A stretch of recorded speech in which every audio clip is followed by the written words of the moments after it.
Selamat datang di Bijak News Jumat 22 Agustus 2025 bersama saya, Indra.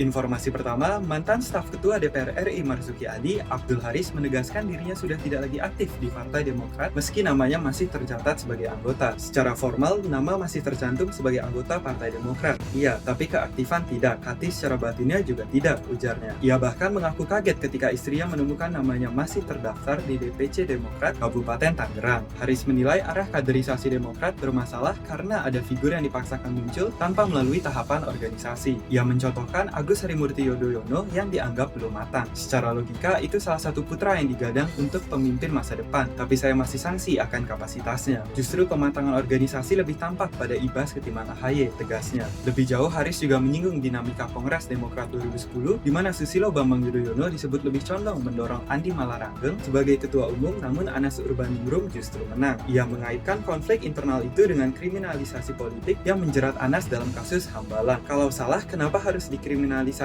Yang ingin agar Anas masuk penjara itu siapa? SBY dan Marzuki Ali, katanya Selasa 19 Agustus. Ia bahkan menyoroti peran KPK era Abraham Samad yang diduga melakukan take and give politik dengan Marzuki. Ia menegaskan keterbukaannya ini bukan untuk kepentingan pribadi, melainkan sebagai pelajaran politik. Ini untuk kepentingan publik agar bangsa tidak jatuh ke lubang yang sama. Demokrasi jangan dijadikan alat kriminalisasi, tutupnya. Informasi kesehatan, viral di TikTok, Lish Mari alami wajah bengkak dan kelumpuhan sementara usai memencet jerawat di bawah hidung. Dokter menyebut area Triangle of Death ini rawan infeksi berbahaya hingga kematian 21 Agustus. Informasi ekonomi, Kemendak membuka opsi revisi HET minyak kita Rp15.700 per liter karena harga rata-rata nasional masih Rp16.700. Dirjen Perdagangan Dalam Negeri Iqbal Shovan 20 Agustus menyebut kajian tengah berjalan dan bisa berdampak pada HET maupun distribusi. Informasi daerah, Gubernur Jabar Deddy Mulyadi pastikan bantuan cepat untuk warga Bekasi dan Karawang terdampak gempa 20 Agustus. Meski tanpa korban jiwa, sejumlah rumah dan puskesmas rusak ringan. Informasi luar negeri, Dubes Rusia Sergei Tolkanov menolak NATO jadi penjamin perdamaian Ukraina, menyebut kehadiran tentaranya akan dianggap agresi 20 Agustus. Ia menilai jaminan lebih tepat datang dari negara di Groups of Friends for Peace seperti Brazil, China, dan Indonesia. Sampai bertemu di informasi bijak